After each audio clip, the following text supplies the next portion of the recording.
Hello. Hello? Hello. What's up, bro? Hey, it's the What's Up Bro podcast. We talk movies, sports, TV shows, pop culture, and it's funny, mother. With Nery Saenz. I'm like, what? How can this... They have Photoshop. Photoshop exists when this artist rendition was done. How the fuck is this not cooler looking than a sketch that looks like it was done by a hillbilly off the side of the road? What the fuck are we talking? Why is this a thing? Welcome to the party, pal! Steph, Onion Mayor Sr. Yeah, I don't have to look for you. Oh, no. So you're telling me there's a chance? Yeah! And Mike Mercadal.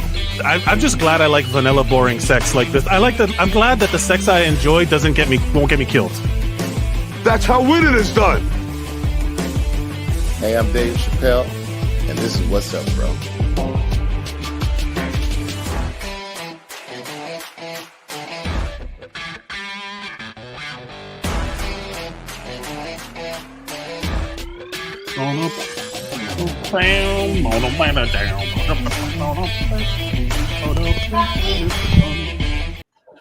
Hello, everybody. Am I audible? Welcome to the What's Up Bro podcast. My name is Mike Mercadal. With me, as always, is Nery Saenz, new me, y'all.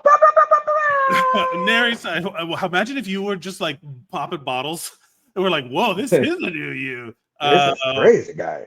This is wild. Check it out. Thank you, everybody, for tuning in. If you're watching live, if you're watching in the future, I'm glad there is one. If you're watching in the past, how'd you do it? The time machines are not real. How did you accomplish this? Well, not real that we know of. That we know of. There's a theory that I thought of as a child in 5th grade, and I thought, wouldn't this? It's still a thing that it's in my head. It's gonna be good. What if the UFOs hello? Yeah, I got you. Are you losing signal? You're doing it loud and clear, brother. But you're a little delayed. Okay, good. All right. So what if the UFOs that we know of, that we see here in the present, what if that is the future us and they're time traveling? And that's the way they have to look. The suits and stuff and the big heads is their time traveling suits. That's how they get through the interstellar black hole. That's how they solve gravity. If you've seen Interstellar, right? Spoiler alert for that movie. Well, if you've seen Interstellar and understood Interstellar, which is a much smaller demographic, very different set of standards. Thank you, everybody, checking us out. This is the What's Up Bro podcast. WuBro Pod on all social media platforms. We're live on Facebook and YouTube, and we're on Twitch right now, which is not that's fun for us. There's a Twitch, WuBro Pod Twitch channel. Thank you. If you want to consider liking, sharing, and subscribing this, sure, why not? This podcast, we're asking the ultimate question, the question that's on everybody's mind. What's up, bro? There's a lot going on right now. What's up with time travel? What's up with time travel? But I feel like there's a lot of people. I don't know if lately it's been more on my social media, like because TikTok is getting banned. I don't know if we can say those words. Have you been anti TikTok this whole time? The whole time. I love it. It's so much better than all the other platforms. It really isn't. It's just a different algorithm because you have taught it different things about yourself. It's a better algorithm. It is. For you, that might be true, and I'm not defending that or debating that. I'm saying it has not been the case for me, and because of multiple reasons. I've never liked TikTok, and it takes up more bandwidth. So while I'm on a cruise ship or away on international waters, or even when I was in Europe, it just takes longer to upload videos. And then when I finally do get the video uploaded 20, 30 minutes later, not even exaggerating on the amount of time, the amount of views and likes that I get compared to that of my Instagram is significantly lower. So then it makes me like, why am I doing this like a video of my stand-up, for example, just to be completely selfish and self-involved, a video of my stand-up that will get 25, 30,000 views on Instagram will get 400 on TikTok. Have you And ever bought followers on Instagram? No. No. I bought followers on Instagram one time when I was like very near to 10,000 followers. I was like at 8 or 9,000 followers, and I wanted to get to 10,000 only to be able to do the swipe up feature. So for those of you who can remember this, there was a time that Instagram, in order to do a swipe up to go to this website, I just wanted that feature. But in order to get that feature, you have to have 10,000 followers. And I was like at 9,000 followers. So I bought like 700 or something followers. And then I swear to God, a week later, they took away the swipe up feature and they added the link links button. Yeah. And I'm just like, what the hell did I do that for? And then all that money. But I mean, I don't even remember how much it was, but it was literally like 700 followers. And then right after that, my Nicaragua clip went viral. Oh yeah. And so then I gained like 7,000 followers after that clip, and I was like, well, that was a waste of money. So here's the thing. This is ultimately New Year, same WuBro. We've been fighting for our lives to get listeners forever. Like anybody in the podcast, for you want eyeballs, you want ears. You know, before it was eyeballs, it was just ears. You want people listening, you want people connecting. TikTok for me was one of those things where it was newer, so the algorithm didn't carry over old Facebook thinking or Meta, Instagram. You know, like it's all one big company, right? So Meta, Facebook, their whole thing is the algorithm to sell you shit. I think at the beginning, TikTok was just like feeding you the things you already watched.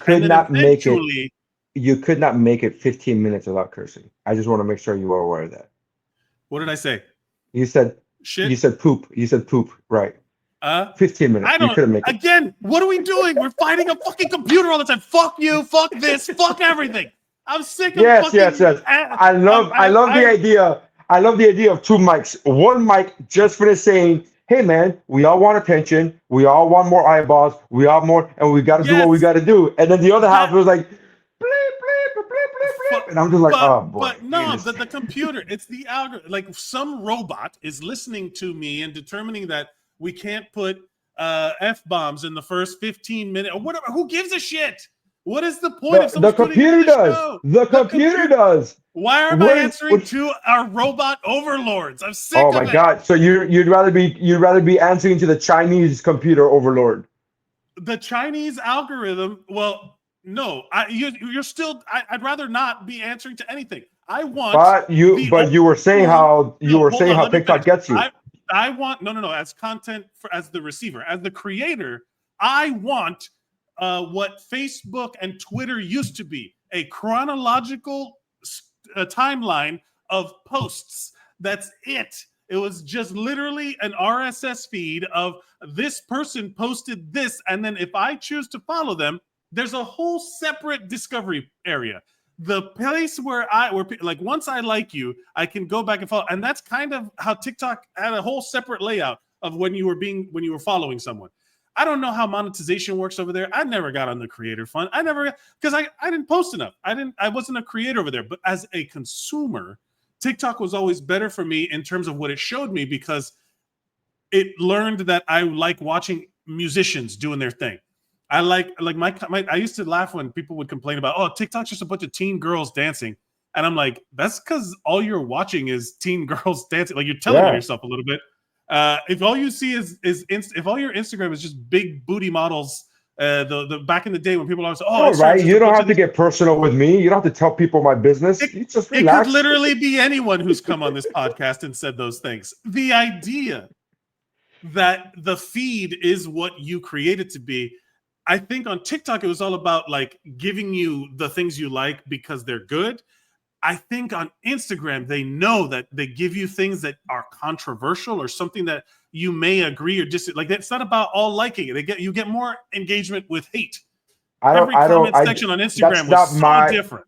That's not my that's not my reality with Instagram. Just to point that out. As I think you're as a creator or as no, a as a user, like I have a bit about this in my act where I talk about when I took time off of watching porn, and then years later, I like it just happened by happenstance. I didn't take a conscious decision. It wasn't like a stance where I'm like, oh, I'm not gonna watch anymore. It just happened, and then I went back to watching it, and there was a videos we've made for you, like selections for you or for you page, whatever version that what it was like, hey, these are videos that we think you'd like.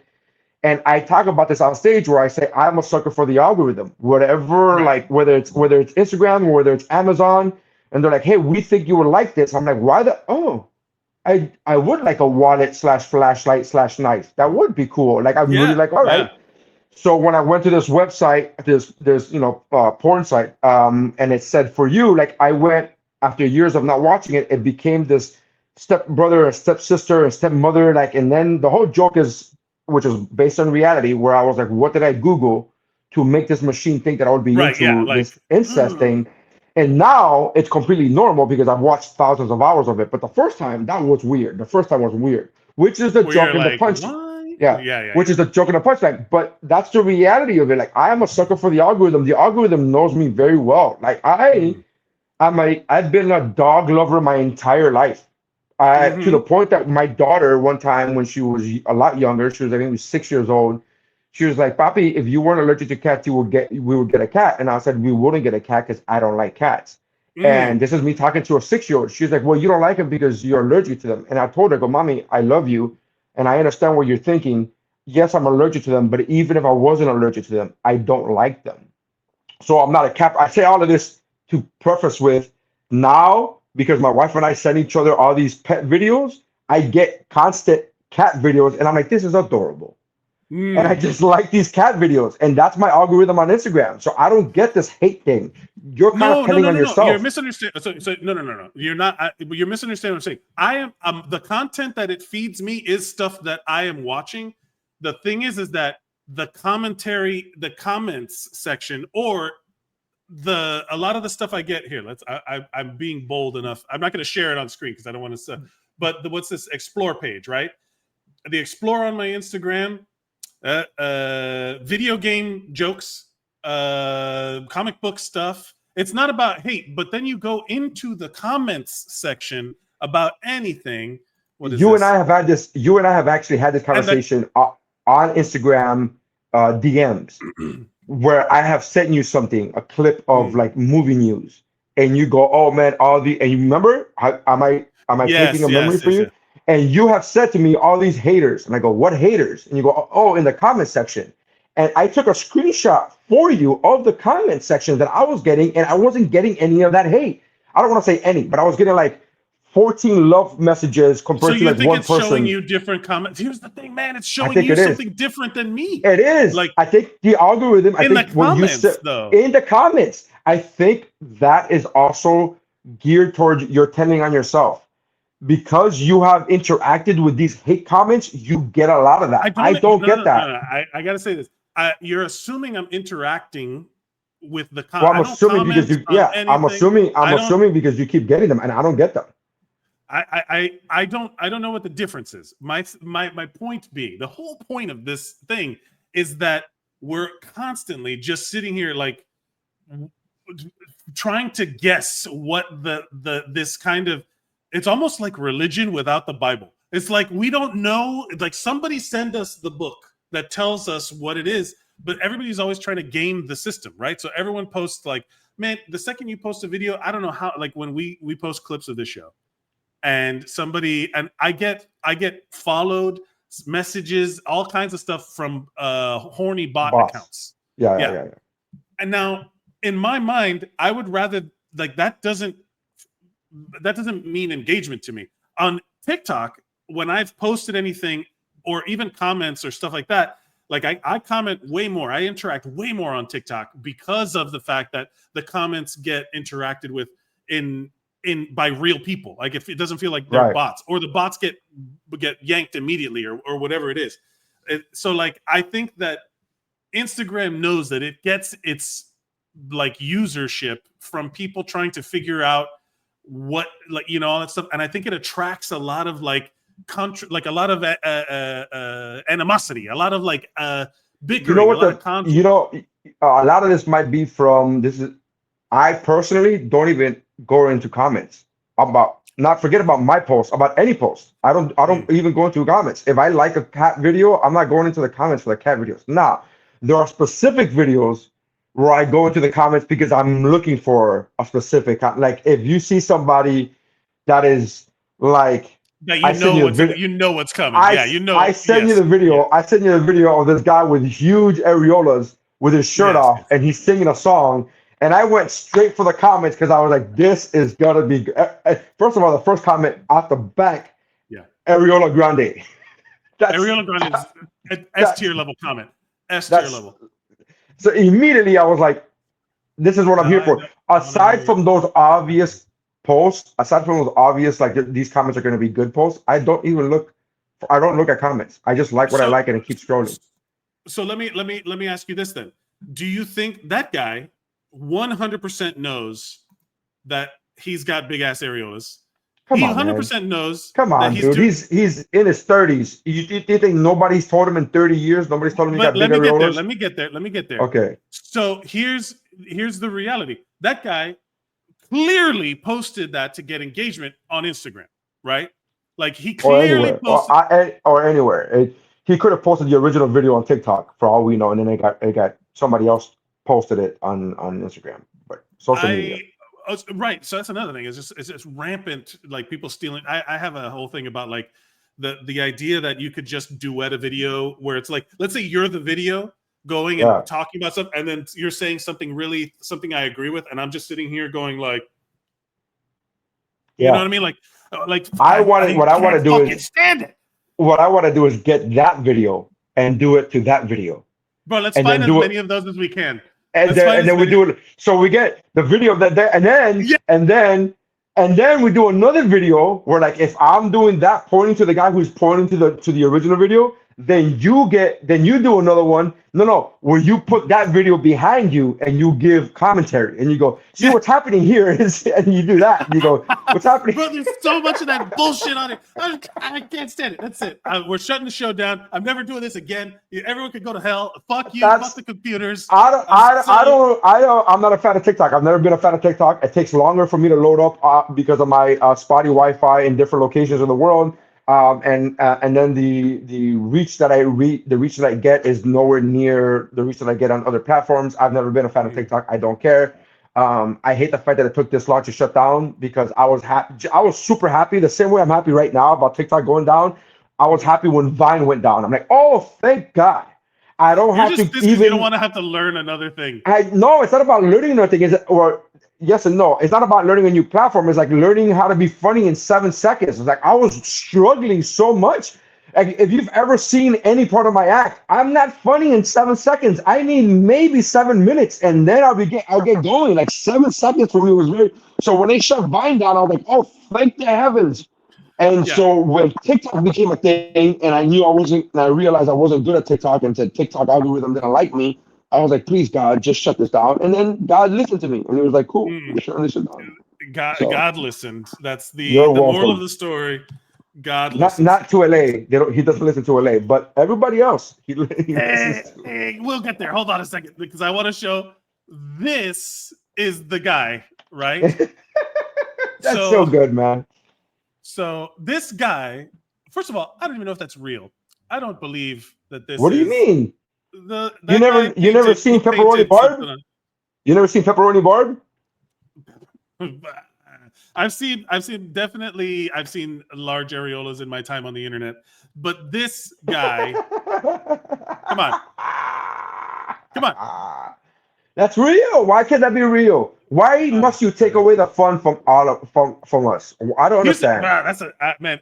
You are like stuff, by the way, there's so many things that I try to send you, and then the moment I send it to you, I go, fuck, he's gonna reply back with, I hate this fake ass AI. I'm like, just enjoy it for what it is. Bullshit. But it is bullshit, but it's fun, but it's art. Like, it's so cool, like these cool whatever it is, and I'm just like, oh, this looks cool. I never send you these things thinking this is authentic. I was just like, this is still cool. Like like we want our favorite thing to do is go watch superhero movies. But it's presented as phony. It's presented that way. Here, hold on. Is it? This is what I'm talking about. Woman, Love it. this is the thing. You sent it to me earlier today for the audio listener. There's a Instagram post. A woman tricked into believing she was dating cancer-stricken Brad Pitt with AI images and was scammed out of $850,000. A 53-year-old French woman named Anne, in quotes, because who would admit to this publicly, was scammed out of $850,000. Is that euros or is that USD? I guess because it has the little squiggly line about. They didn't want to do the exact convert. Yeah, but it's over time that Brad Pitt needed money for cancer treatment, right? The scammer pretending to be Brad Pitt, blah, blah, blah, blah, used fake AI, right? Basically used AI. This is the problem when you post too much fake AI or scripted shit. People go out into the world thinking that that's real. But that's not AI's fault that people are stupid. It's not AI's fault. It's a tool used by people to make people stupid. To make stupid people do stupid things. Why? I don't know, man. You send me shit all the time, and I'm like, I don't want. You're not a stupid man. First of all, if you think you're dating Brad Pitt and you never met him, strike one. Strike two. These people have never been on the internet before. Strike two. You think Brad Pitt has cancer and nobody knows about it but you? Strike two. Strike three. Brad Pitt, who makes $20 million a movie, is asking you for money? Yeah, he makes $20 million a movie. These are the AI. This is like not even AI. This is but like Photoshop. He makes $20 million. He makes $20 million a movie, and he's asking you for money. Why? Worst. These are the worst. So that's why. I'm sorry, AI did not make this lady stupid. She was already stupid, and AI just like happened to hit the jackpot when it comes to stupid rich people. Because that's rich people. If you have $850,000 to spare, I'm sorry, Mike, you're my actual friend that I've known for years in real life. If you get stricken with a disease and you need $850,000, I could only set up a GoFundMe. It's the only thing I can do. I have that kind of money.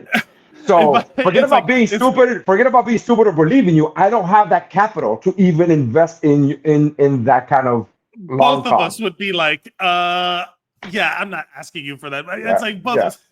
Hey, I mean, you could ask. You could ask, and I would absolutely, like, with my heart, with my entire heart, be like, brother, if I had it, it would be in your bank account in 10 seconds. But I don't have that kind of money. So again, this is a rich, stupid woman who thought she was dating a mega celebrity. Yeah. Mega rich celebrity. A mega rich celebrity. That's so stupid. It's beyond. That's why I started it to WuBro, because I'm like, this is so stupid. People like this deserve. I mean, I'm not saying they should deserve to be taken advantage of. I'm saying it only happens to stupid people. I don't want to contribute anything that is stupidifying any part of our population. I hate it. I can't believe. I don't think this is stupefying our population. I just think this is picking on the people who are already stupid in our population. And I don't think those two things are the same. I don't think this is making people stupider. I think this is, and again, I'm with you. It's getting more and more difficult to tell what's real and what's not real on the internet. Right. I get it. I understand that. All right. But luckily we have Mark Zuckerberg, who's taking the challenge head on. Yeah. And he is this. The fucking pussy, you bend the knee, bitch.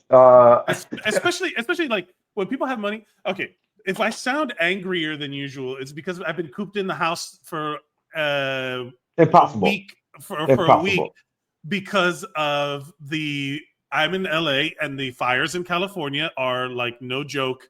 It looks like scenes from movies, bro. It looks how bad it looks from like it's wild. Okay, two things, right? I am safe for now. Where we are is like a little, like there's two fires here.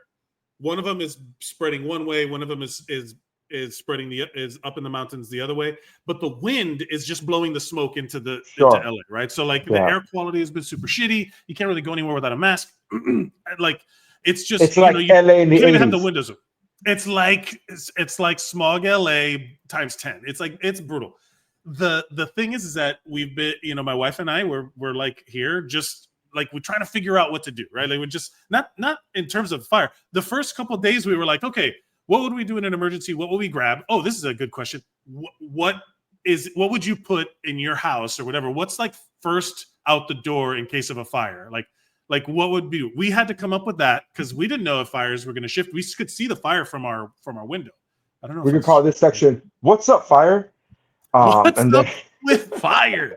what's up with fire? Am I right? Am I have you seen right? This? Have you seen this? Have you heard about this? You heard about this? Let me see. How do I share this full screen? I think what aside from my children, you mean like materialistic things? Of course, yeah. First 6 P's. The 6 P's is the first one is people and pets. So like Right. yes, of people course. and pets. Yeah. So people and pets, and then what the next word is? Property. I'm assuming the next P. You said six P's. Important papers. Yeah. Prescriptions is another one. Important papers. And then it gets like where you're like, yeah, of course, they just needed to make everything fit into a P. I think it's people and pets, and then the next P will be PlayStation, my PlayStation 5. The next P, PS5, yes, correct. PS5. Then I don't know, man. I really don't have prescriptions. The important paperwork, I guess we all have. Like I guess our computer. So I guess a hard drive would be a hard drive or something, right? So this is the view from the window in my apartment. So for the video listener, for the audio listener, just know that we're looking. What seems like it's nighttime, and this was the first like night. 1 o'clock in the afternoon, right? Or is that a picture? No, this is so that's from my house. That's from my window. No, this was the first day, the first night. Okay. This was live happening. This is a window in my apartment out to the Palisades fire. So this I could see from my house, right? And can you see my mouse on there? No. Oh, no? Yes. I was just a little tiny because So that's the fire line that was. Now it's out. Like that part's all out, and it's expanding another way. It was like at a certain point, the problem is that the winds have been crazy. Like we were concerned about the wind in our apartment before the fire started because it was literally like rattling our windows. You know how like when you leave it's nice out here, so you have the windows open. You sleep with the windows open. There, it was literally I don't know what that's like. I don't know what that's like. Yeah. That's LA. That's that California, baby. Yeah, that's not Miami at all, man. You sleep with the windows open after a hurricane when you don't have any power. That's the only time you sleep with the windows open, man. No, it's actually really nice. But like I think, and you can't get audio with this, so you're not getting audio. But it's fire. We get it. It's a fire. We get it. Yeah. No, but you can hear the wind. So what happens is the wind was blowing really hard, and we're like, oh man.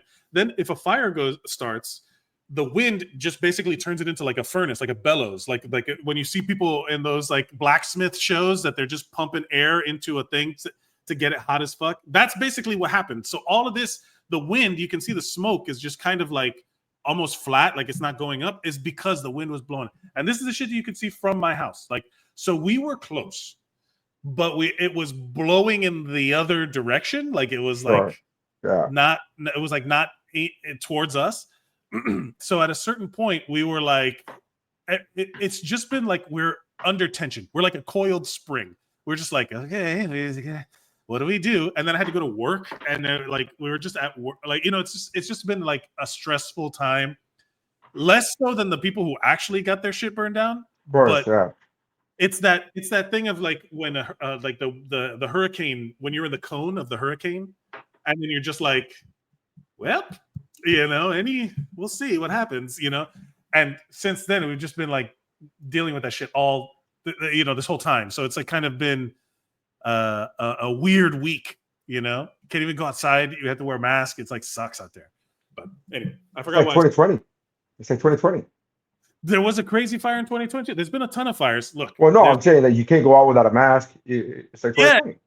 A lot of people are like, saying like we're trained for this. Like we get it. But ultimately, it is like it is frustrating because of how the I'll tell you what's cool as fuck. If you want a positive thing, have you been watching? I'm getting tons of videos of those planes and the like helicopters dropping water on the fires. Those pilots are having the time of their fucking lives. They must be fucking loving it because that's like they find.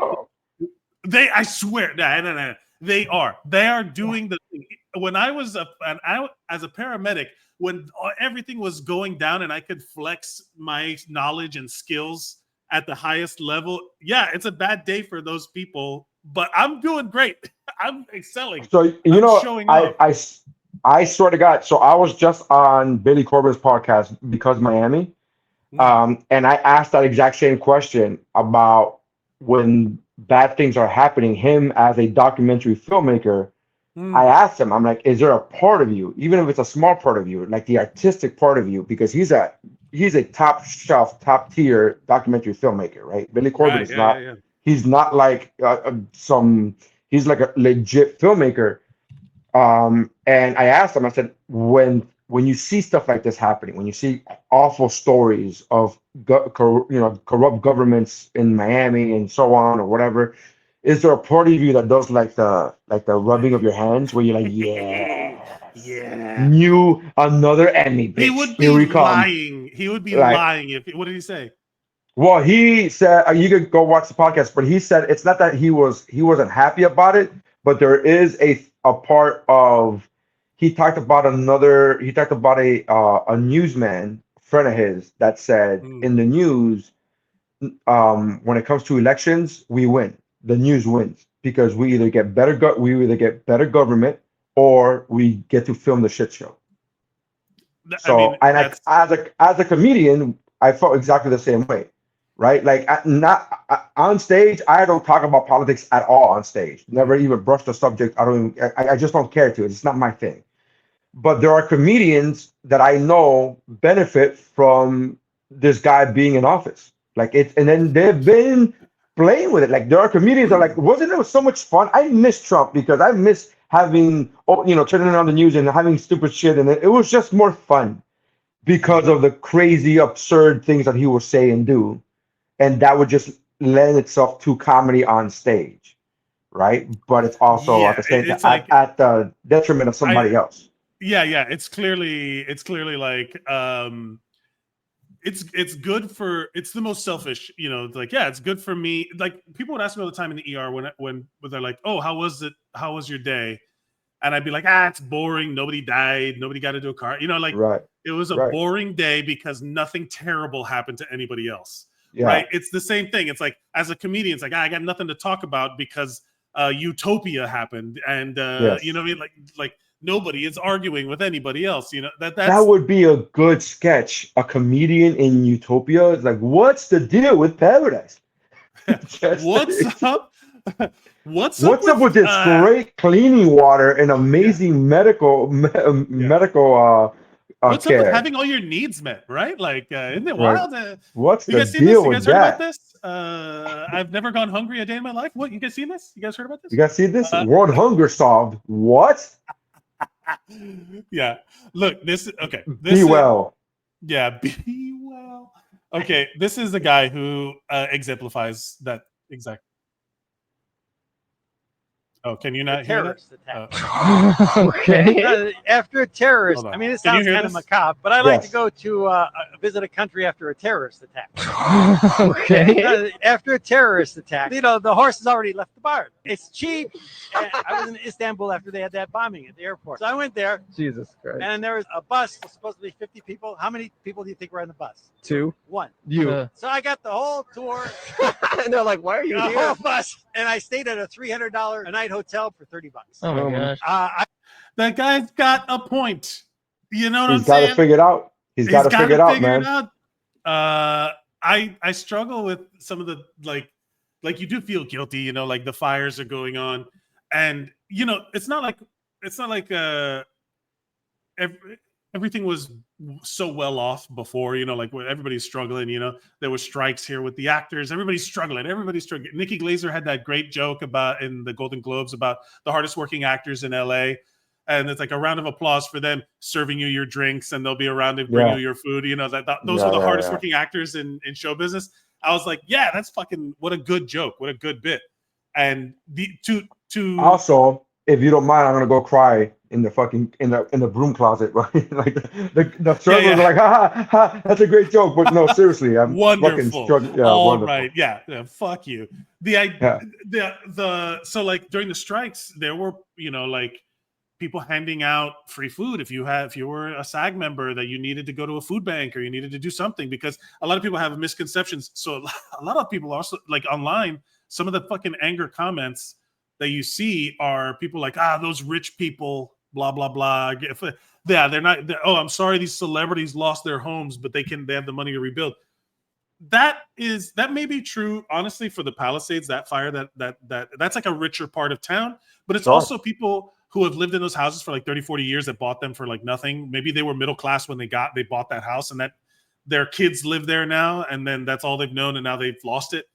Oh, but the big fire in Pasadena, Altadena area, Eaton Canyon, that's a neighborhood. That's like when LA, which is historically incredibly racist in the way that it divided up the city with the highways, literally paving roads through Mexican neighborhoods and on black neighborhoods, stuff like that. That's where they went. They all went out there to buy, middle class homes in the 70s and 80s when they could. And then all of those houses are burned down. So it's like, every time I see someone post shit about like, it's also like the same people that post shit about New York being like a crime-ridden, infested swamp of bullshit. It's like, what the fuck are you talking about? Like you don't know. Well, that's why I didn't want to get into. That's why I didn't even want to get into this conversation about the fires, because I didn't want to get into politics because the fires are the reason that the fires are happening are because of DEI. So that makes sense. So I didn't want to talk. Oh my God. It's just bonkers to me how they politicize everything. It's what is happening? These pro-trans fires. Yeah, these pro-trans fires. That's what happens when all these liberals, that's what happens. Yeah, that's what happens when these single-family homes identify as mansions and get valued for what they get valued for. That's what happens. Trans property is bullshit. It's people blame anything. That's the time when I stop. I'm like, no more comment sections. What we were talking about earlier, where I'm just like, I'm just going to disappear. The only reason I even know about that is because on my feed, the Daily Show shows up. And they teach me, like, that's my filter of politics, is I get it through the Daily Show, because which is the prism that I personally need to get it through, is because I need to get it through a comedic prism. Because if I don't, I would be that guy that goes through the wormhole. I had this conversation with a friend of mine, Mike Pace, who's a great comedian. I work with him, and I love Mike, but Mike Pace is very much he's an older guy, and everything, like, it affects him sincerely, deeply. Like he loses, I'm not exaggerating, loses sleep over things that are happening either across the world or across the country that have nothing to do with it. He loses sleep over that because he's thinking about that. And that's never happened to me. And he brought it up to me the other day where he's like, I was losing sleep over, and I forgot the example, and I wish I could give the example now but I was like, I don't. Oh, he said that it was like right before January 6th, him and I were talking. So there was the fear of like there being the end of world, the end of the country type of, like, because of ratifying the election. And there was a whole thing there was a fear going around the internet that it was going to get really bad, that people were going to get really upset one way or the other, and then like as an overcorrection. Civil war. Hear that? So that's what he was insinuating. That's what he was referring. And he was like, do you and your family have a plan? And I go, plan for what? Like, I was completely at a loss of what he was talking about. Yeah. And he goes, a plan for, because they're saying that it's going to get really bad. And I go, no. And I just shrugged him off. And I go, no, I haven't even heard about that. I don't lose it. And he goes, he told me that he lost sleep the night before with that. And I was like, and this was January 2nd that he was telling me this. And I was like, I've never even heard of this. And You're I talking told about him, for I this go, year, for this election? this year. I'm talking about this right now. I'm talking about 2 weeks ago.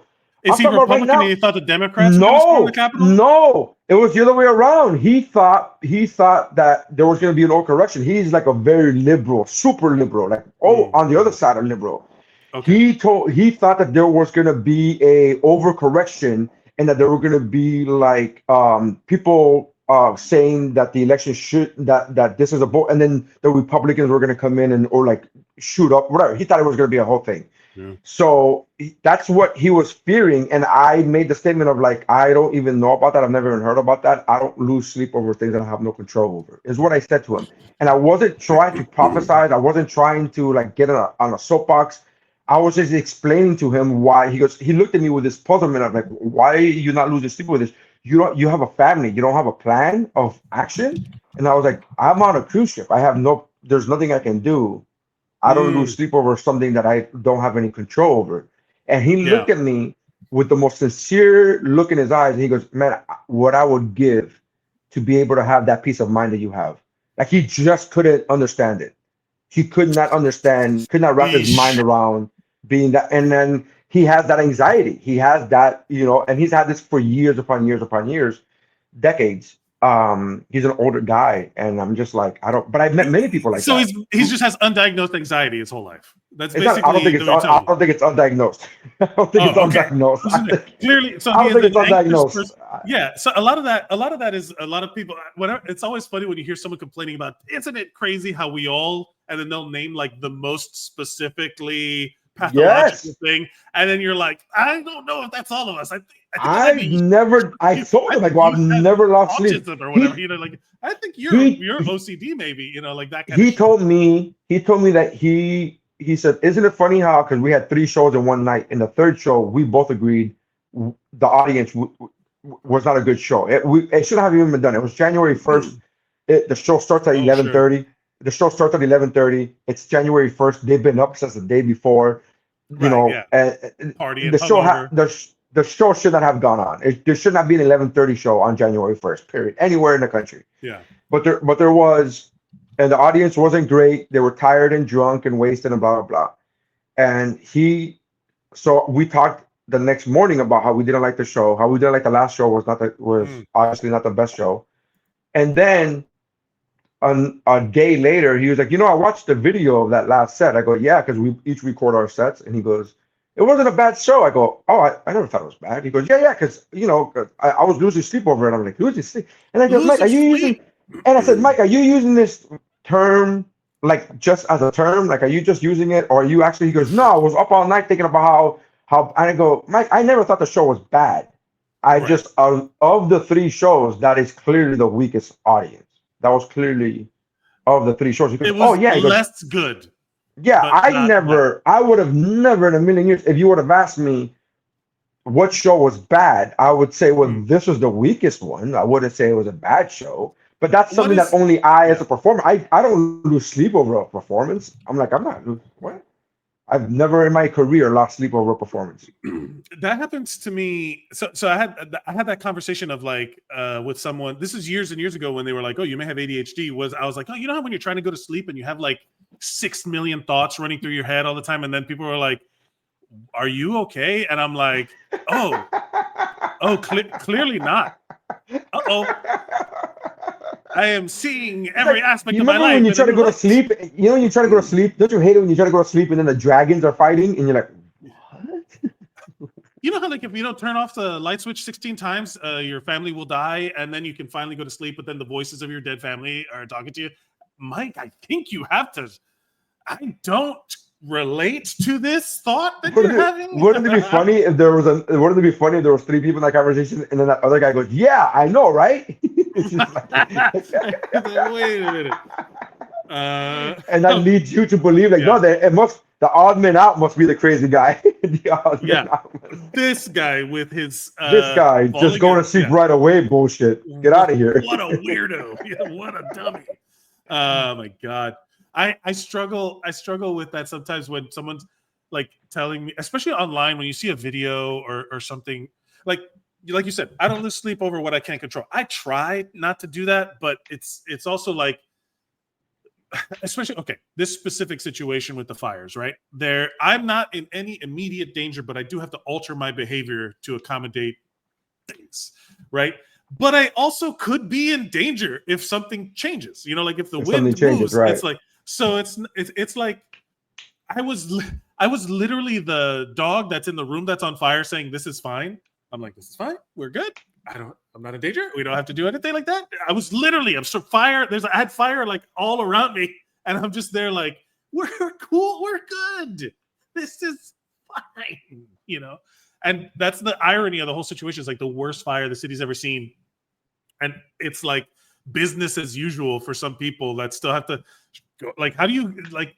I gotta go. Who's going to the barista to get coffee? And they're like, oh, here's your coffee. Thank you so much. It's like, oh, you're working today? It's like, well, my house burned down. I have nowhere else to be. Blah, blah, blah. It's like, Jesus. It's like that could be happening realistically somewhere in the city. Yes.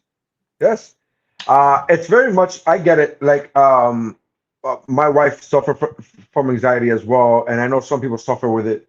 There are severities, there are levels to it. There are more people. Yeah. You and I have personal friends who deal with it with hurricane season. We have friends, yes. We have mutual friends who are like, there's a storm that just left the coast of Africa. And like, what? And and they will monitor that storm the entire way from off the coast of Africa into the Atlantic Ocean and see if it's going to hit the US, and if it's going to hit the US, if it's going to hit Florida, if it's going to hit Florida, if it's going to hit South Florida, and if it's going to hit South Florida. Like they're like watching it the entire way. And they're not watching it out of morbid curiosity. They're watching it out of like to see where their stress level is going to be. Right. And my heart goes out to people like that, to my friends that do that, because never once there's a hurricane coming. Okay, what do we need? Do we need water? What do we need? Like I don't stress over it. So it doesn't affect me.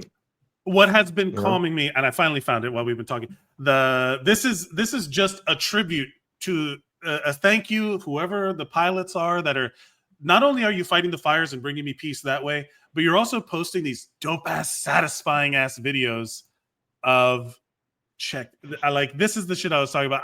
This is like my lava lamp. This is like my soothing, like oddly satisfying shit. Look, these are just like some of the dopest. They got to be having fun. I'm telling you. And when the man waved hail to the chief, that was the cannon at you. It's that song too, man. Yeah, it's that song too. Look at how low the plane is. Yeah. Will we get in trouble? Look at that. Look at that guy. Come on, this is like, bro, whatever they're getting paid is not enough. They should never have to pay taxes again for the rest of their life. All of these people. Yeah, it should be like the movie Armageddon. It's like, we don't want to have to pay taxes. Ever. And that's the plane from Tailspin. I love it. I love it so much. The all of it fucking nailing it. Like, it's so good. And it is very it's bringing me a lot of peace. By the way, to see somebody really good at their jobs doing fighting these fires. I love watching people. I love watching, even in fiction, I love watching people be good at their job. Like, I legitimately, my favorite episodes of The Office are when the few times that Mike actually does a good job managing. Yes, it's like very satisfying. I really do enjoy that. But did you know about Tailspin? Did you know that Tailspin is spelled T-A-L-E and not T-A-I-L? Like, it's a tale, like telling a story, and not like the tail of an animal. I thought that was it. I never really made that connection. I looked up Tailspin, like the tail with an I, and it was like a movie from like the 40s, and I'm like, what the hell is going on? Why can't I find this show? And I'm like looking for it, and then I had to like figure out that it was like tale, like a story. Interesting. That Tailspin is the when the plane does the tailspin. Blah, blah, blah, blah. Yeah, that's why I was like, oh. Yeah, you're right. I never really noticed that. Is this one of those Mandela effects where you're like the Berenstain Bears? I just figured because there was a plane. Planes have tails, and they do tail spins. I just figured like the tail of a plane is spelled with an I, the same way it is with the tail of an animal. I don't know, and I'm like, oh, okay, all right. I love. Also, that show's great. Where the fuck is that show? Disney Plus. I wonder what it is. I was just looking it up right now, and it says, "Why was Tailspin banned? Considered by Disney to be a banned episode, permanent removal." Well, I don't know. A bad episode, I get, but a whole show? Like, give me a show. Why can't I watch Tailspin? Why can't I show my kids the greatness that is Kid Cadet? Yeah, Cloud Kicker. Despite the considered by Disney to be a banned episode, the apparent reason for the episode's permanent removal from the airwaves is the terrorist theme associated with it. Interesting. I don't know, man. Oh, because they're pirates. Because they're air pirates. They're the sky pirates. They're bad guys. Yeah. Oh, so the whole show is banned because of that? I don't know. That's a good question. I have the DVDs actually. I mean, was one of the 9/11 pilots dressed as like what? I mean, what are we doing here? On Carnage. Was he dressed as Docker? Oh my god. Was he dressed as Don Carnage? And they're like, well, this is a situation of like the Noid, where the Noid was a thing, and then it stopped becoming a thing because somebody went crazy. Like if somebody went crazy and dressed up as Don Carnage and took over a plane, like I get that. Hey, Disney's got to be like, put the kibosh on that, bro. But we can't let them know. Please, we can. They're like pay the CIA, FBI, please scrub any Don Carnage references from the Terrorist Manifesto. Wouldn't it be great if he did like a video on TikTok dressed as Don Carnage, going, I will fly. That's the reason why. That's the reason why TikTok is getting banned, because of the Don Carnage, like the whole domino effect of like Don Carnage. There's somewhere in Congress, some high-level meeting where like we can't have these Don Carnage influences. Also, I'm just now at 43 years old, after saying Don Carnage 17 times, realizing that it's Don Carnage. I swear to God, right now, I never asked myself, why is his name Don Carnage? I never asked myself that. You're the pun guy. You're the fucking pun guy. First of all, I am not the pun guy. Absolutely not. I hate puns. You're the pun guy. You're the one that has to make evidence. You're the one that has to make all the titles. You're the one that has to make all the titles punny. I don't do any of that. I don't subscribe to that, bro. You are incorrect on that one, my friend. Popular porn website. Yeah. Count how many I do. Florida Pornhub has pulled out of the state of Florida. This new law. Which one is me? Too soon. For and it was a hard pull-up. It was hard. It was super hard. And we are having a wonderful time here. But speaking of coming out of Miami Beach, there isn't. You can go in the back door. Yes. I don't know if you know about this. There is a thing called a VPN. Apparently, it stands for Voluminous Porn Now. It's like the JG Wentworth of it's the JG Wentworth of porn. It's like, I want my porn and I want it now. How do I get away? Reach around, if you will, this firewall that we have here. You're getting creamed, by the way. This guy he is. It's kind of a. He is destroying you in the puns. You're right. I am not a pun guy. I'm not the biggest. My wife, huge fan of puns. She'll send me dad jokes and mom joke videos all day. I'm not that guy. I'm not that guy. I'm like, all right. I mean, it's not. She does it on purpose, where she'll send me one where the dad joke comes in at the end, and you don't realize that the whole thing has been a setup for a dad joke. And she'll send me those, and my reply is always the same thing of that black and white film where the guy goes, "Get out." Like that's my whole thing. It's like I'm just like, get out. That's the whole thing. I'm not a punk guy. So Don Carnage flew right over my head. Right over your head. Interesting. FYI. Go ahead. You were saying? No. We'll come back. I told this story to my wife today. This is a true. So I'm on a cruise line right now that I just started working for this cruise line or with this cruise line last year, and. Last year on this cruise line, in the buffet line, I saw a meal, and then they put labels on whatever it is that you're getting, right, on the buffet. Mm-hmm.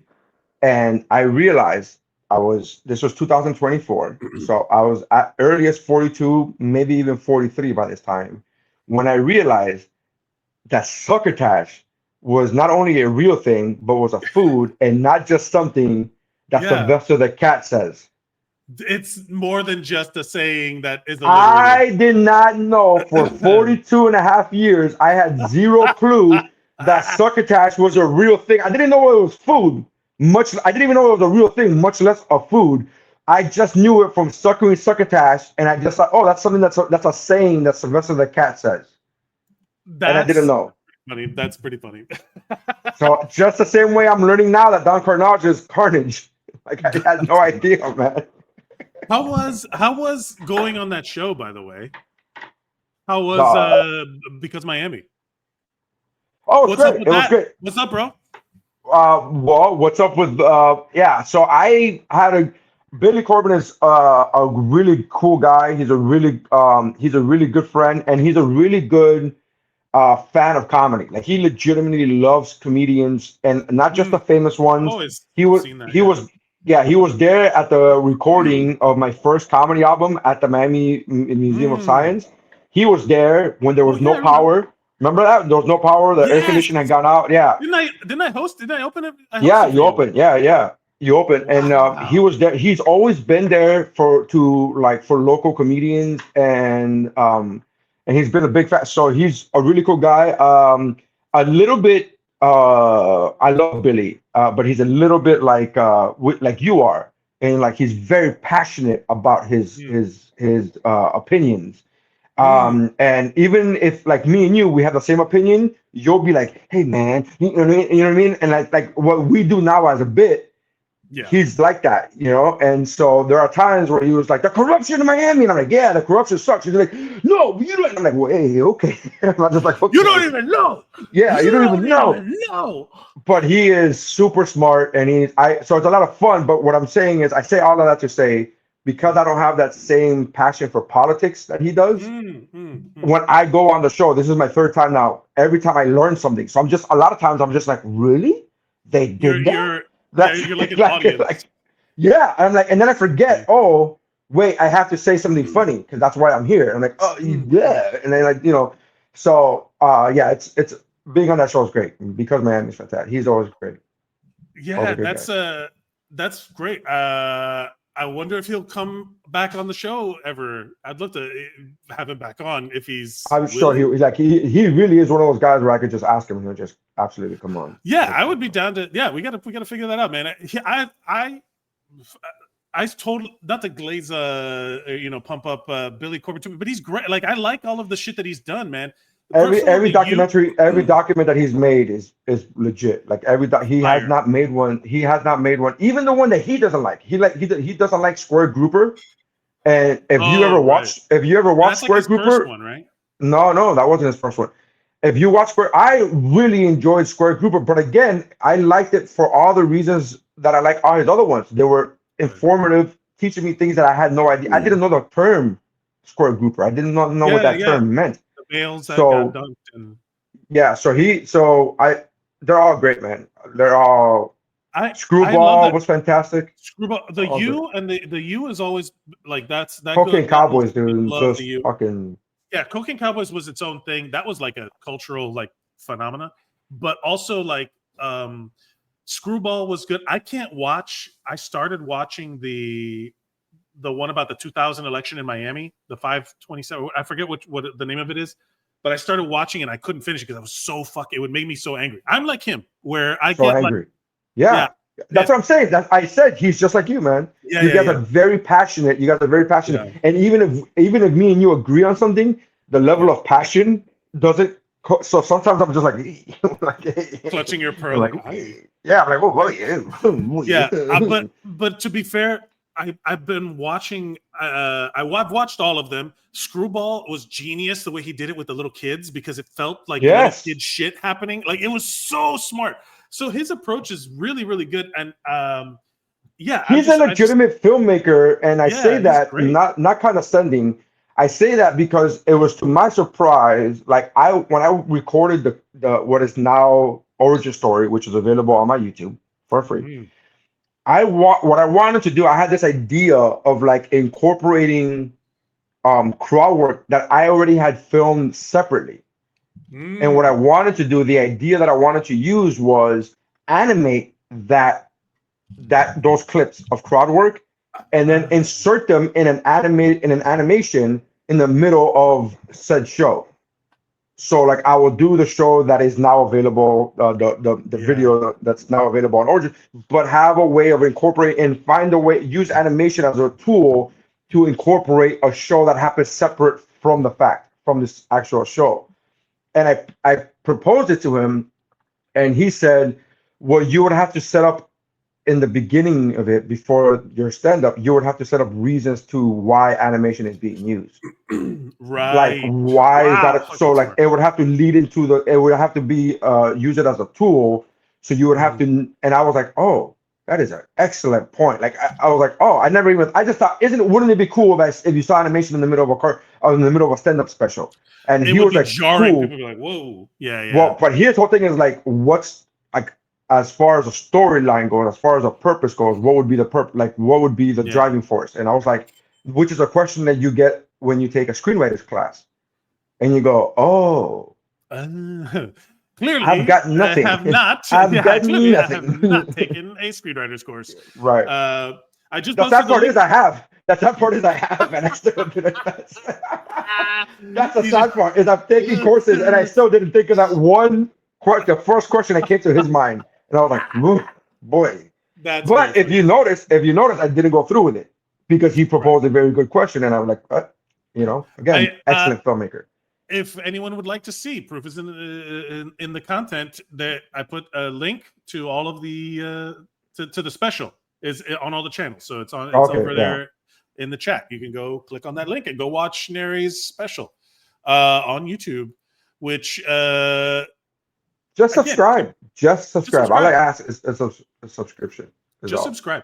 And also, that's going to be where, like, so now that TikTok's leaving, there's a lot of people on TikTok.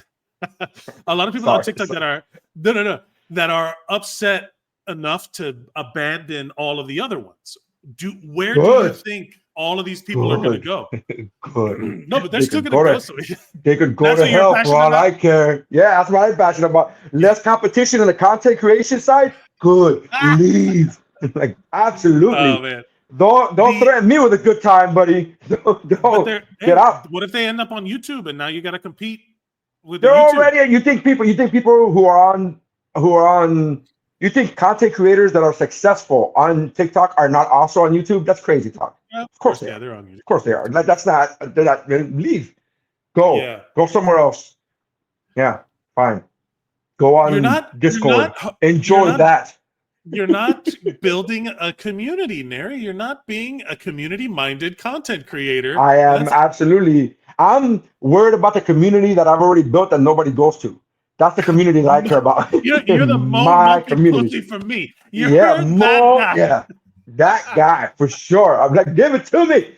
Yeah, I don't care, man. I don't care. That's more monkey pussy for me is a fact. I hope that enough time has passed that people would not know that reference, right? Like that's not a. I don't think people knew that reference even when that special was out. Like I'll be honest with you, I've tried to say that to other people, and I mean that's a very you have to.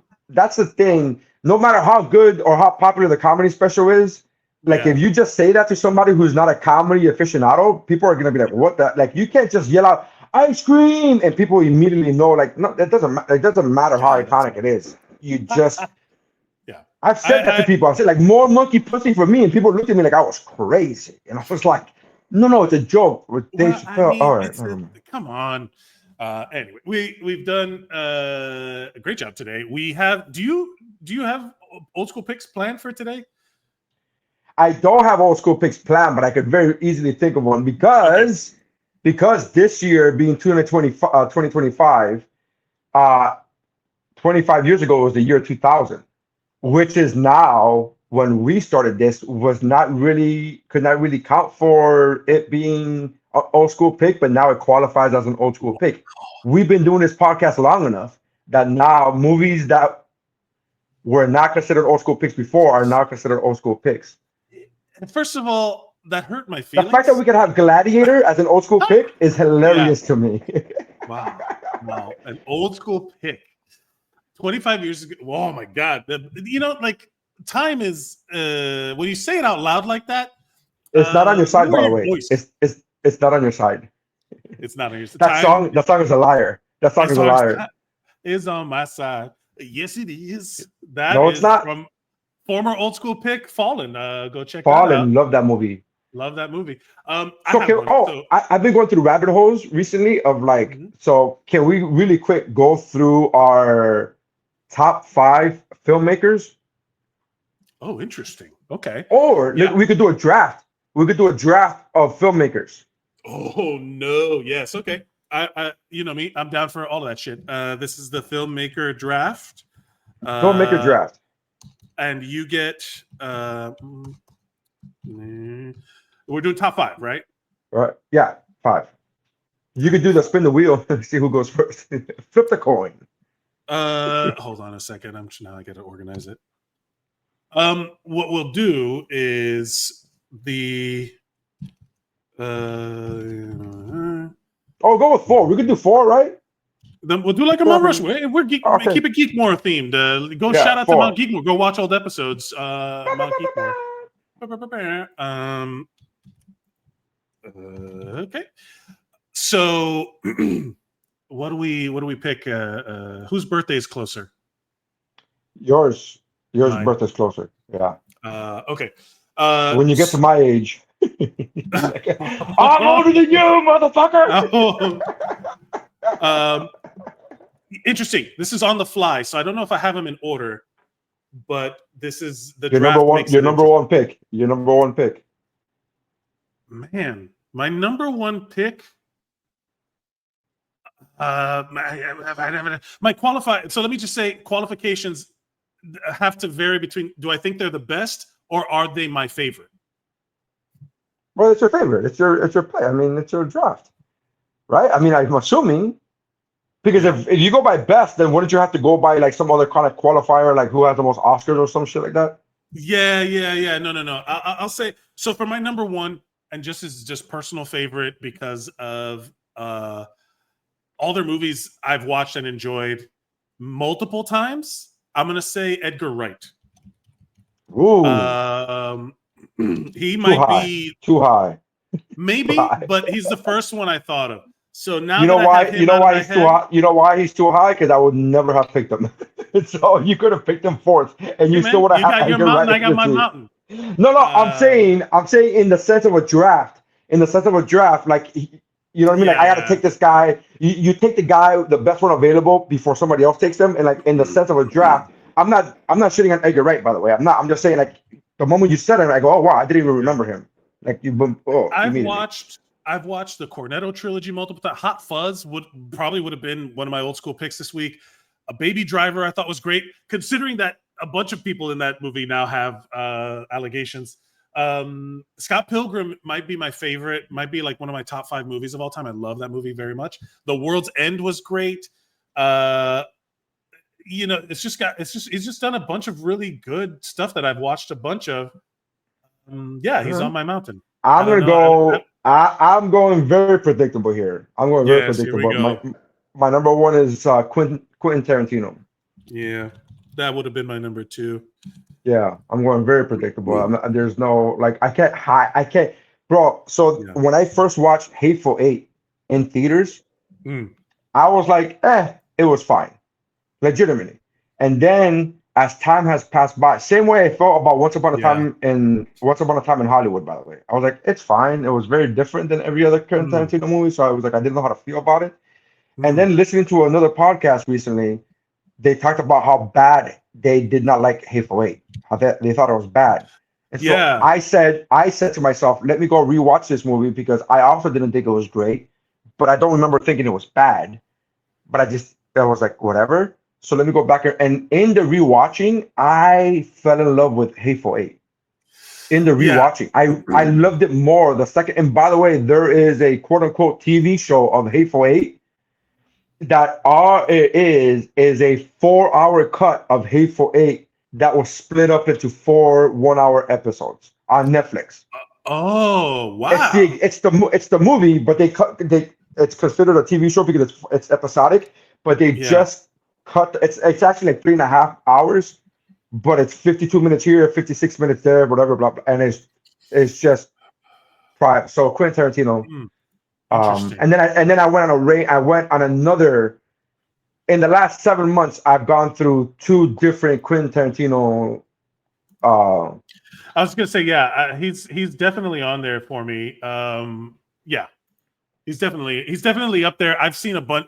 Maybe Inglourious Basterds is also in my top 5 movies of all time. I love that movie. So much reading. Huh? Oh my god, so much reading. And Django. He's done so many good. Kill Bill. Django is my favorite Quentin Tarantino movie. That is my favorite. I know a lot of people go to Pulp Fiction or Inglourious, but I go with Django. It's just so good. Mm-hmm. How about this? Are we doing Snake? So you get your 2. Yeah. Oh, that's right. I get my 2. My next pick would be Sir Ridley Scott. Scott, because that's your guy. That's my man's, and I have So I learned that there's not a lot, but there are some of his movies that I haven't even watched yet. So I started watching them after watching Gladiator 2. I was like, let me just go.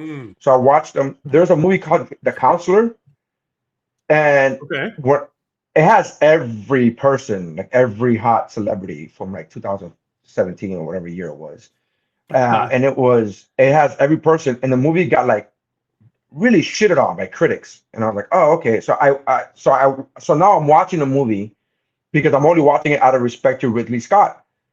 And I watched the movie and I didn't like the movie, right? But in not liking it, I have so many questions about the movie because I couldn't get it out of my head. It's one of those things where I watched it and it's just replaying in my head. I'm like, but what about, I don't understand what happens here. Why did this happen? And why did that happen? And one of the things that was confusing to me as a viewer was watching that movie and it doesn't give you a setup like, hey, it drops you into the middle of a story as if you're supposed to already know. It doesn't spoon feed you. Right. Yeah, it's like so, you're gonna enjoy this. Yeah, it's like it's kind of like they just throw you. It's the equivalent of like being thrown, like when the birds throw the kids off, like, hey man, sink or swim. You're gonna either get this or you're gonna hate it. And the fact that I couldn't understand that at first, it made me go rewatch it again. And then I watched the director's cut of it, which is only like 17 minutes longer.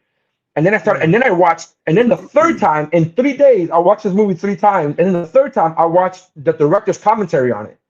And the director's commentary is also interjected with the making of the movie. So they'll show you like 25 minutes of a movie, then they'll cut and they'll show you how they filmed certain scenes of that movie, and how they just filmed some of those scenes. The director will talk about his choices, and man, I really like the fucking movie now. I really like this movie now. Well, that's always like that thing of like, the more you know about something, you watch it with like a different texture. You watch it like with a little more. Yeah. I get it. I completely understand. So aside from Gladiator, and obviously, but the Alien movies that he's done are just fantastic. Yeah. What was I'm trying to think of Prometheus, Blade Runner. Thank you. Yeah, that and The Martian. Like, I'm trying to think of all the movies of his that I enjoyed. That like, because you love Gladiator, and for me, there's so many really good. Like, he's just crushed a ton of movies that maybe fly under the radar that are better. But like, because I was gonna say, like, he technically directed that movie Legend. He doesn't have anything better. He doesn't have anything better than Gladiator. No, but they're all good, but they fly under the radar because of how good Gladiator is. Like, they don't get American Gangster. American Gangster. Which, by the way, American Gangster, I rewatched 2 weeks ago before going on my, Ridley Scott rewatching type of shit. Like, I would just Yeah, I'm trying to think. The last duel. That was funny. The last duel was really good, dude. The last duel was great. It was such a weird. It was incredibly. He did G.I. Jane, Thelma and Louise. Wow. Yeah, Thelma and Louise. So Counselor was the first time that him and Brad Pitt worked with each other since Thelma and Louise, and he talked about it in the commentary. He talked about how him and Brad haven't worked together since Thelma and Louise. Yeah. Yeah. That's dope. All right. Well, I mean, those are some super solid picks. I'm gonna have to take another super obvious pick in terms of like just the sheer volume of my life it's taken up, and that's Spielberg, Sure. Steven Spielberg. Yeah. Steven Spielberg, you can't, you know, like for Indiana Jones alone, like the team up where he's directing like the like just these are iconic things, right? Like maybe not the newer ones, but like Last Crusade, Jurassic Park, like all of these movies that, man, I'm just going through the list. The Goonies? Here. He directed The Goonies too, right? No, Richard Don. Oh, he produced Goonies. I don't remember. Actually, I don't know if he did Goonies. But even then, like fucking Jaws and I E.T. know and all that he shit. was involved. I know he was involved in Goonies, either as a director or producer. And this is why, because there's a famous story now that Josh Brolin in Goonies talks about that he was, as a young actor, he was like a teenager in that movie. And he talks about he went up to Spielberg and told him that he thinks that his character, the way he's going through these caves, is kind of like as a rebirth, right? Oh, his character is being reborn or whatever. And that Spielberg goes, just say the lines on the paper. Just put the shit, just say the thing. Whatever the fuck, whatever gets you through it, just say the lines on the paper. Like he's just like, shut the fuck up. And that's one of my favorite things, because you know how some actors get so artsy fartsy up their own ass with shit. Yeah. And Spielberg, being Spielberg, goes, just say the fucking lines in the just say the fucking lines. There's so many movies. I'm just looking at the list of stuff that I've seen these a million times. I've seen Catch Me If You Can a bunch. I've seen Minority Report a bunch. Jurassic Park might be up in there in my top 5 movies also. Like just the first Jurassic Park is like a perfect movie. Indiana Jones and the Last Crusade is my favorite Indiana Jones. I love that one. I've seen it a million times. And again, I'm not leaving out Schindler's List because I don't care. You know, I'm pointing out the things in my life. Dude, I just rewatched. So I just rewatched Schindler's List in late November, early December for the first time since it came out. And when it came out, I saw it a million times because every teacher in high school, when I was in high school, would put it. Every teacher. It could be the fucking math teacher. The math is like, we're gonna watch Schindler's List today. And I'm like, but I would watch 20 or 30 minutes at a time, right? Because you just watch it or whatever. But I haven't seen it since my high school, since 1999. So then, in like watching the Spielberg documentary on HBO Max, which is phenomenal, by the way, that documentary is great. What's it called? I'm like, let me go back and watch these movies that I haven't seen in a long time. And I went back to watch Schindler's List, and it is, I know it's the most ridiculous thing to say, but it is such a fucking well-made movie. It's pretty good. You guys see this? This guy's got, you guys see that? I saw Munich. I hadn't seen Munich, and Munich was such a well-made movie. I'm like, Jesus Christ, this guy can make a movie. This guy knows how to do it. This guy knows how to do it. This guy's pretty good. This guy's pretty good. Keep your eye on this guy. There's a future. He's got a future. Yeah, I'm trying to think, like, because I'm torn with my next pick, because it's, again, these are icons, you know, of my life. And then one that I'm torn, but I'm going to go with my number 3 just for how many times I've seen these movies. Robert Zemeckis for Back to the Future. He made Back to the Future. Forrest Gump, Castaway. I'm looking at the list right now. Forrest Gump is a perfect movie. You want to talk about perfect movies? Forrest Gump is a perfect movie. But then he also made Death Becomes Her, which I just watched with my wife. Not recently, but we watched it together, and I was like, "Fuck, this is great." He he directed Contact, which is the Carl Sagan book about science with Jodie Foster. I've never seen that one with Matthew McConaughey. And I had forgotten. He also did What Lies Beneath. Do you remember What Lies Beneath? Of with course. Harrison Ford and Michelle Pfeiffer? He actually did What Lies Beneath in between Castaway. He took 8 months from filming Castaway because the before and after, and he was letting Tom Hanks lose the weight and blah blah blah whatever. And in between that time, he did What Lies Beneath, which was a really good movie, underrated movie. Really, really, really good. Yes, very good. Yeah, very good movie. At Contact, all this. I've seen these Back to the Future, Romancing the Stone. Like, come on, this guy. He's got maybe not recently, but man, He's the Back to the Future movies may be in my top 3 movies that I've seen the most times. probably. I think number one is for me. I think number one is probably Braveheart, that I've seen that movie so often.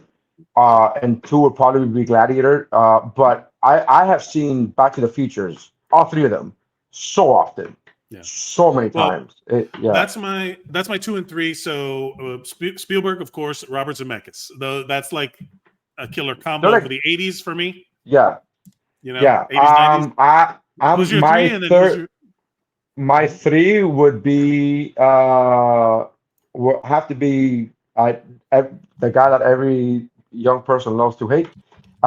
Is I'm writing the name as you're speaking because I think I already Martin Scorsese. Yeah, there we Martin go. Scorsese is so I love Martin Scorsese movies. It's very easy to classify him as a mafia or a mafia director for the I mean he has, but he's done other one. He did Age of Innocence. He directed Age of Innocence, which he did a great job directing. He did Cape Fear. I'm looking through the list now of like Cape Fear was good. Yeah, there's a lot of these. A lot of them are really good, man. But he does do Which a lot of. Which one do you think he's seen of the Scorsese movies? Which ones do you think you've seen? Like not even close. Not even close. It's been Goodfellas. I mean, the amount of times I've seen Goodfellas, it's not even fucking close. I own Goodfellas on double cassette VHS. I own Goodfellas on DVD, on Blu-ray, and digital. I've owned Goodfellas on every format that you could possibly, with the exception of Laserdisc, because I wasn't a millionaire and I didn't have Laserdisc when I was, 14 years old. But it's been phenomenal. I have just Goodfellas, and then after Goodfellas would probably be Casino, and then the Departed, and the Departed. I've seen a lot. I was gonna say, I forgot about the Aviator, man. Aviator, what a good movie. Aviator, phenomenal. Like he does. I don't think these guys, even if you don't like the movie, like for example, my Ridley Scott. I'm not the biggest fan of Blade Runner, but I could still tell you that it's a well-made movie. I'm not a big fan of the movie, but I can still acknowledge it's a well-made movie. It just wasn't for me. That's all it was. So same thing goes for Scorsese. Whether or not you like the movies or not, you can't deny his utter talent of storytelling. He has a talent for it, man. It's just bonkers. I mean, again, you can't go wrong. This is like iconic, but that's why, like, I'm trying to tell it, like, for me, this list is my 4, because your list could literally be like a top 10 list. Everybody's list. Everybody's list. Yeah. So here's my dark horse. My number 4. Popping up. Yeah, what's your number 4? My number 4. Here's my dark horse, and you're gonna be like, one of these things is not like the other, and that's why it's a dark horse. My number 4 is Jon Favreau. Fuck, bro. You son of a bitch. You son of a bitch. I was going to put him on my fucking list. Is that you going to put on your list? I literally, yes, dude. Of course. So funny.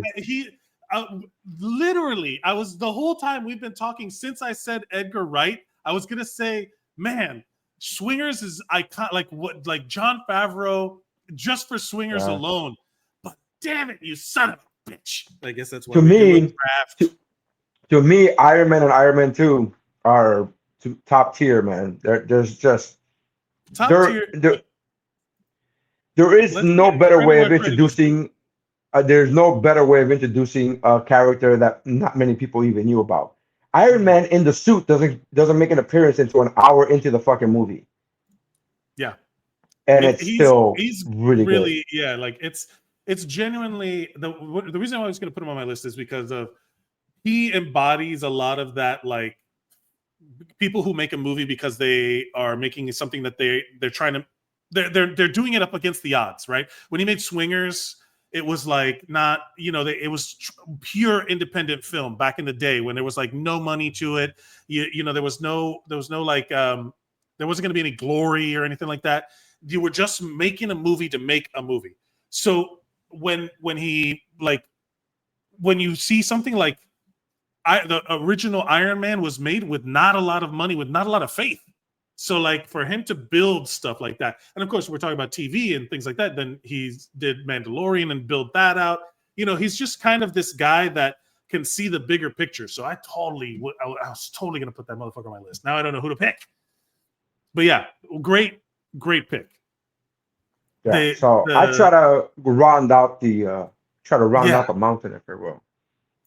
Damn, let me see. Hold on. What I'm trying to think of, like the Chef. Damn. Chef is one of my so good. I love that movie so much, dude. Yeah, I love that Chef, movie so much. Iron Man, My favorite scene in Chef is when he's talking to his son, and it's because it hits so close to home for me as an artist. When the son, they're making sandwiches. The truck just got off and they're making sandwiches, and they're giving these sandwiches away for free, right? Because they're just trying to get a hang of whatever. And he burns the sandwich, right? He burns the sandwich, and then he goes, "Oh, well, we can't give that one away. We can't give that one out because it's burnt." And so the kid says, "Who cares? It's free anyways. Why do they care?" Right. And he pulls the son aside, and the scene is so good because John Leguizamo, who gets overlooked a lot of times as an actor, right? Because he's such a good comedian that they overlook him as a dramatic actor.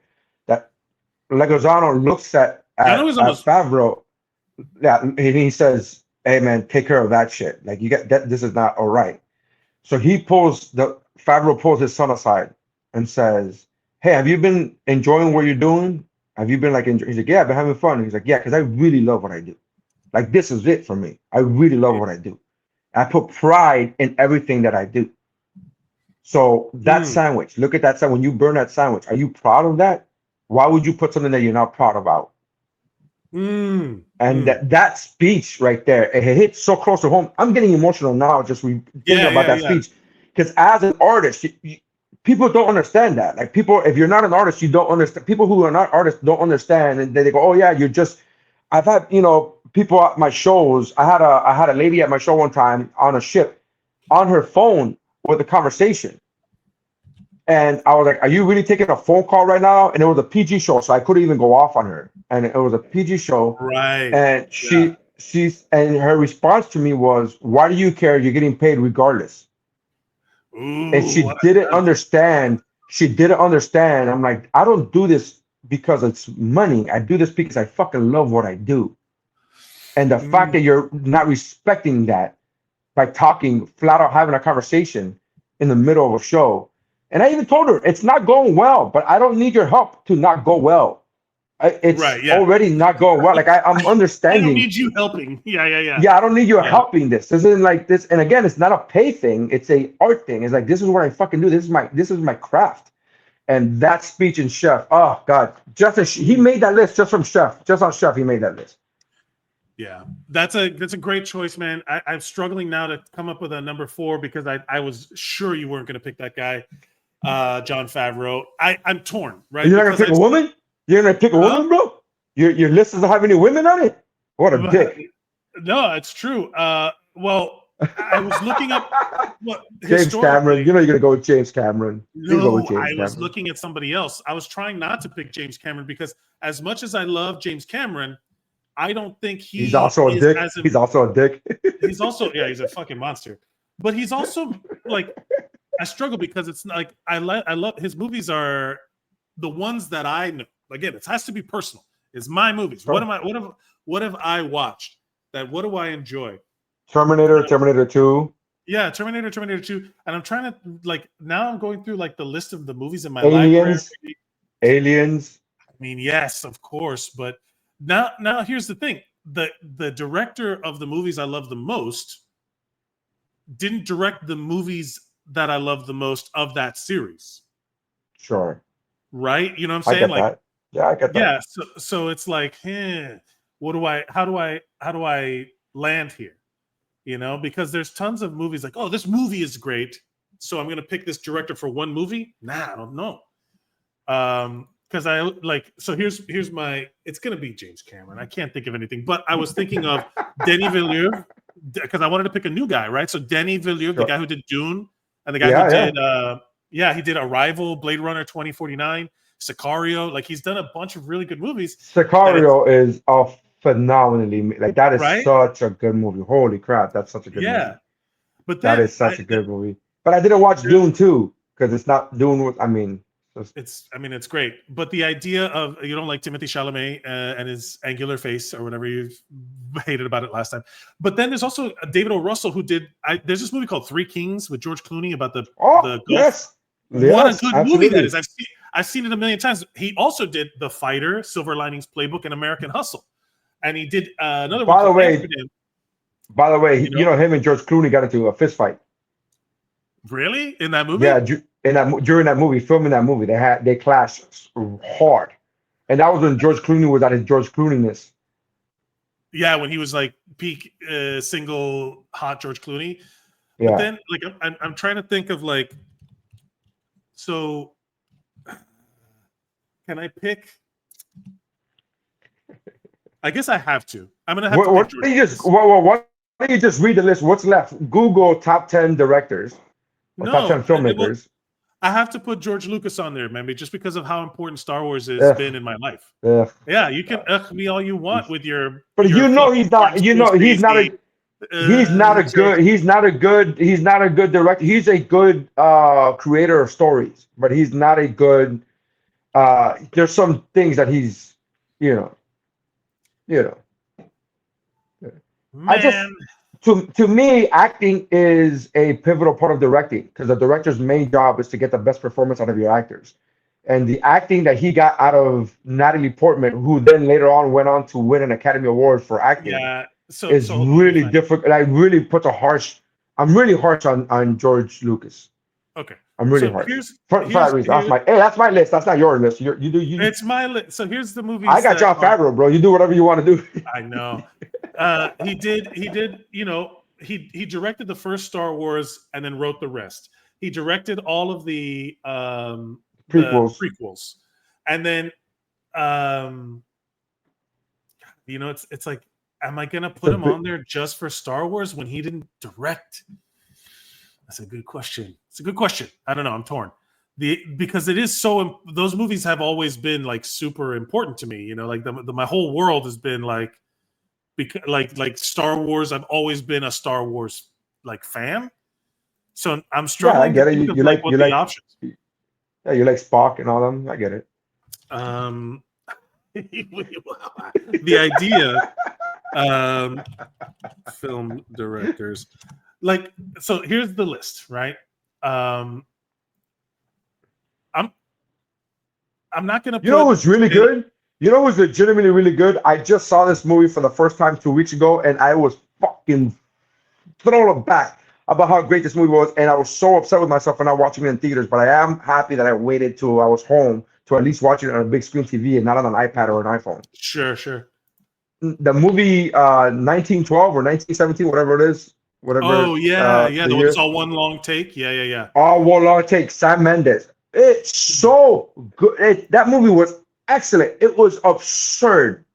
You clearly haven't seen it because you're not agreeing with me. But that movie was. So, I know you haven't. I know.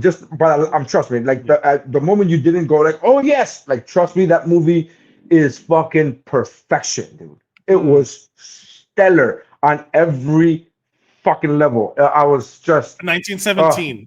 Yeah. Okay. Brilliant. So here's my my dilemma, because now there's all of these great directors, right? Like, Martin Scorsese, Stanley Kubrick. Man, as great as he is, he's not that important to me. Somebody like David Fincher, like he did amazing movies. They don't hold any importance in my life. Spike Lee, like there's so many great Spike Lee movies that I can't say that it's like there's so much that I can't. There's so many great like movies that even somebody new like Darren Aronofsky, George Lucas. As much as I love Star Wars, you're right. He's not the best director. He's good at. He's not even the best writer. He's like a good producer. Maybe you want to trade. No, you pick your picks. I'll trade you. I'll trade you. No, I'll tell you what my last pick is. I'll tell you what my last pick is. And I'll tell you it's between Chris Nolan and Tim Burton. Okay. And I think because of reasons, I may have to go with Tim Burton because Dude, that Batman. guy, Batman. Enough said. But not only that, Enough said. there is no doubt in my mind that when you're watching a Tim Burton movie, that his signature is on it, right? Yeah, Like, the moment you see Helen Bonham Carter, you go, yeah. Helena Bonham Tim Carter. Burton. The moment you see Helena Bonham Carter, the moment you see Johnny Depp. Yes. So let me just put it to There's this way. no doubt in your mind that you're watching a Tim Burton movie.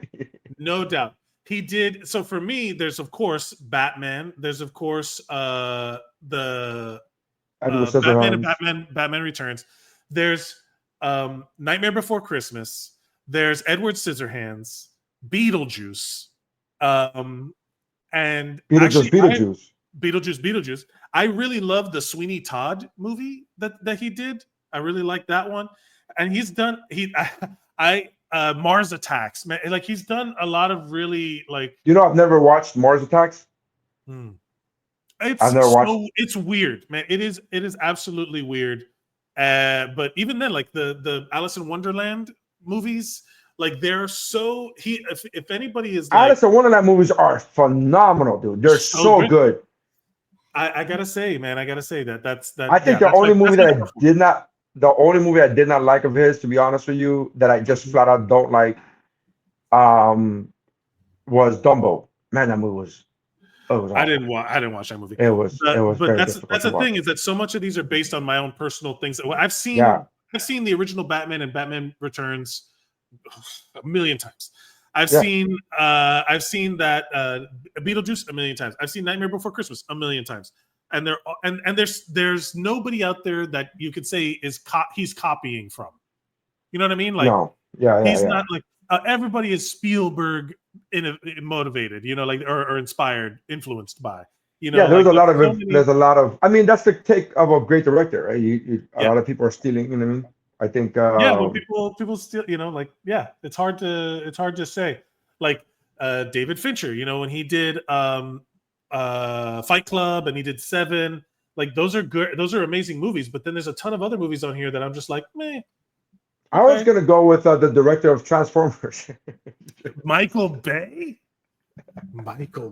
Although I did watch The Rock just the other day. Dude, I watched The Rock a million times. Armageddon is fucking great. You're right. Armageddon holds up. The Rock holds up. I don't give a fuck, dude. You can say whatever you want. That first Transformers was fucking I watched fire. 13 hours. I watched 13 hours last night. Have you seen 13 hours? Which one's that one? That's the one about the soldiers in Benghazi.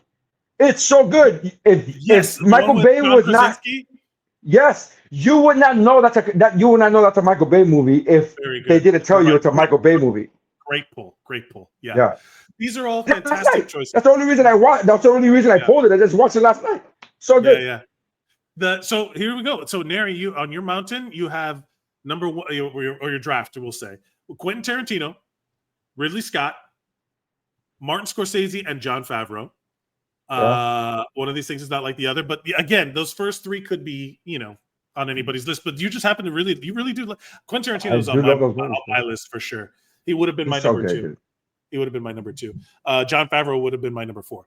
That's why I told you could have waited for Edgar Wright. You could have got him because you would have got him. I would have never picked him. Yeah. Never in a million years you would have picked it. I would have there was never going to be a time where I thought.